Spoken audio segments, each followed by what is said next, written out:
state-sponsored militia.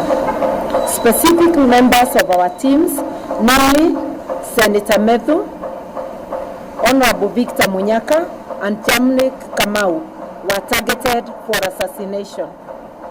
The evidence is clear in the bullet holes aimed at specific windscreens of their vehicles.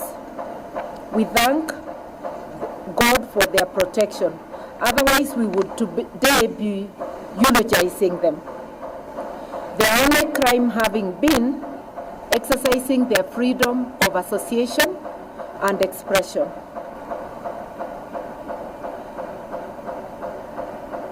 We will not tire from reminding the Ruto administration that freedom of movement, expression, and association are among the fundamental rights guaranteed in our Constitution and in the African Charter on Human and People's Rights, as well as on the International Covenant on Civil and Political Rights.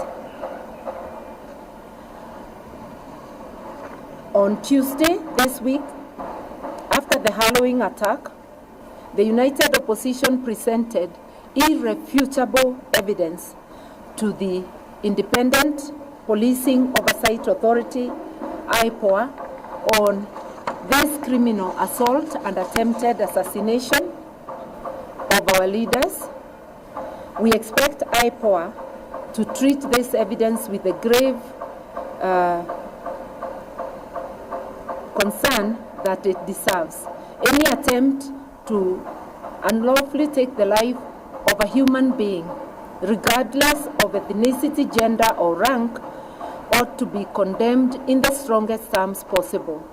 We therefore expect IPOA to hold the commanding officer who led this assault accountable.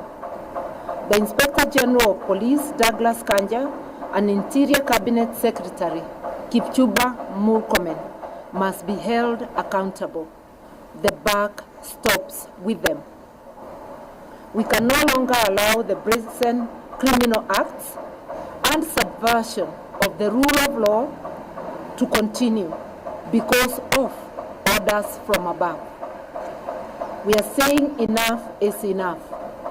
We have heard Ruto saying enough is enough, but we remind him as an employee, you can never tell your employer enough is enough.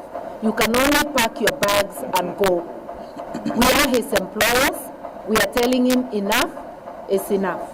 This has to stop. He cannot create a Haiti-like militia in Kenya to destroy the peace and tranquility that we have been having. Fellow Kenyans, our country is ailing.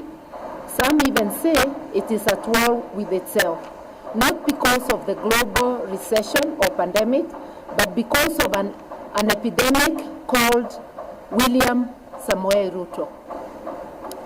The instruments of power are in the hands of a person who simply doesn't care for the well-being of the citizens he purports to govern.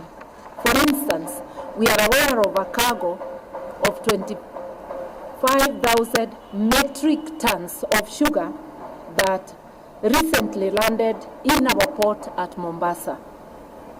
This sugar is already on its way to Western Kenya, to a Western Kenya sugar factory to be repackaged and sold to Kenyans. Yet, it was condemned as unfit for human consumption in its country of origin.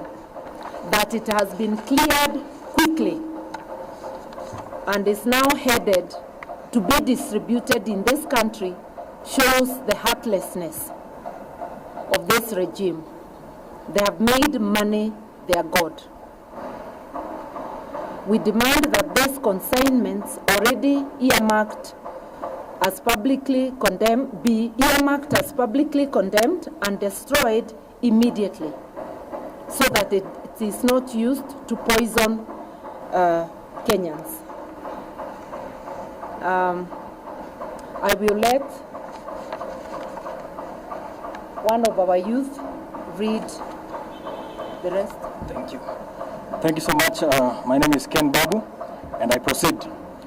Fellow Kenyans, this is a criminal regime that not only resorts to willful violence against its people, but resorts to physically harming its populace unfit for public consumption of goods, but also attempts to limit its people via willful and defunding education, which is a right.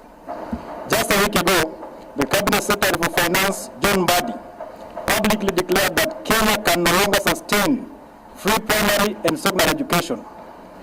The proposed cuts to capitation and demand that Kenyan parents pay more for the education is an affront to Constitution, having been entrenched in Article 43(1)(f), which guarantees the rights to education for everyone, while Article 53(1)(b) specifically ensures every child's right for free and compulsory basic education. Hence, defining education is not only insensitive but unconstitutional. We implore us to reason to these words of Abraham Lincoln, and I quote, "Do not interfere with anything in the Constitution. That must be maintained, for it is the only safeguard of our liberties." We must tell the illegitimate regime of Mr. Ruto that Kenyans want education, health, and other basic needs, and not handouts in the name of empowerment. And therefore, we all agree that having Mr. Ruto as the Kenyan president today is one of the most historical mistakes that ever happened in this country. And therefore, one term is unstoppable. One term. Another one? Yeah. It will be finished by state. Honorable. Lady. No. Let's have a lady. It's gone. Ndio ya mwisho. We'll have a lady. Okay. Under Ruto's torrid regime, our beloved country has in under 3 years, we have been subjected to socio-economic and emotional assault as the people of Kenya, which is illegal, unconstitutional, and criminal in every form. This is not speculation. We repeat, this is a fact.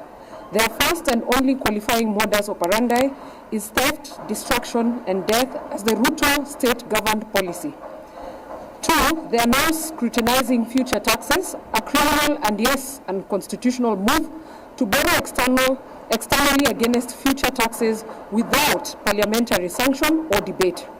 It is not only a similarly crude betrayal of public trust, but also a direct violation of the Public Finance Act.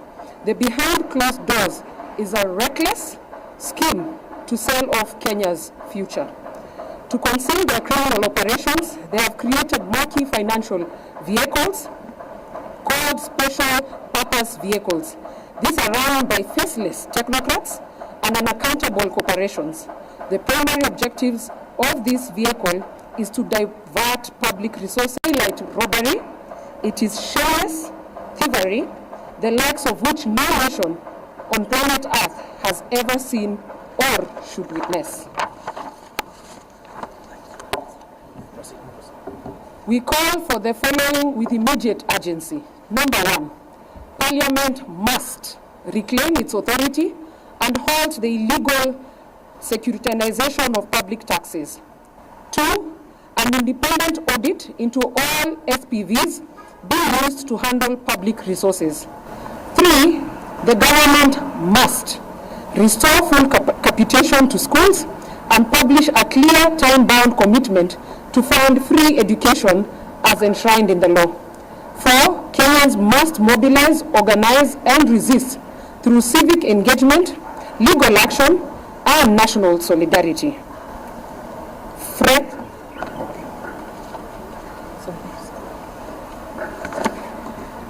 Yeah, it was resolved that one of us should do the conclusion, but of course we'll be taking the necessary questions. This is very brief. Friends of goodwill, as the united opposition, We will not be silent as our country is auctioned. We will not bow down to intimidation. We will not allow the proliferation of fake news and propaganda to define our time. We will not allow a nation built on liberation to be destroyed by deception. Mr. Ruto, together with your team, you're on borrowed time. Hashtag one term is not just a reality, it is an eventuality. May God bless our Republic, Kenya. Thank you. One term. One term. You can take the question. Yeah, one term. We can take the question. If there's any, and you can actually observe our inclusive nature of presentation. We will not leave the youth behind, and we will not leave the women behind. Nobody will be left behind. We do not claim monopoly of presentation going forward. Any question?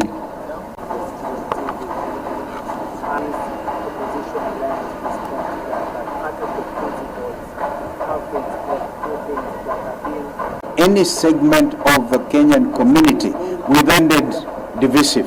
Absolutely no. We are not a divisive thing, and I think our sister was on one such trip in the States. If that's what you're referring to, I think Mother should handle that. We have already said in our statement, a desperate regime resorts to... There's no place on earth I know where you call a meeting and only certain people come. When it's a public ground, everybody was there, so we shall react. Thank you. So if the... Yes, sir.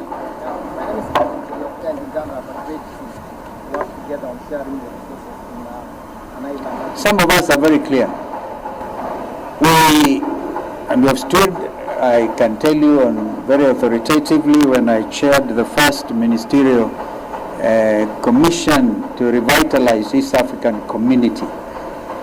And it went on now to build on the mistake we made in 1977 when we killed East African community.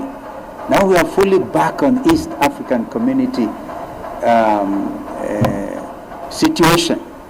So some of us stand for borderless East Africa and the rights of establishment. The parliament sitting in Arusha should be able to quickly deliberate on some of these things. So if you look at it that way, does it matter which side of the lake is McGill Island? Doesn't really matter, because we want to see a borderless East Africa where professionals can have rights of establishment in Kampala, in Dar es Salaam, in Kigali, in Juba, in Nairobi. That is the vision. So this other one is, in my view, permit me to say, a bit narrow-minded. Also add and say this. It is very well for Uganda and Kenya to agree on Migingo. Any agreement to resolve, can they retrace their steps and do it legally? We also want to remind them, we have not forgotten. We are still focused on the criminal acts by the government. And a suit will be filed also extending to Ugandan government for the criminality. We have not forgotten the cross-border abduction of Mwambi. It looks like the three original states of East Africa are collaborating on oppressing their citizens. We want to hear their voices telling us whether they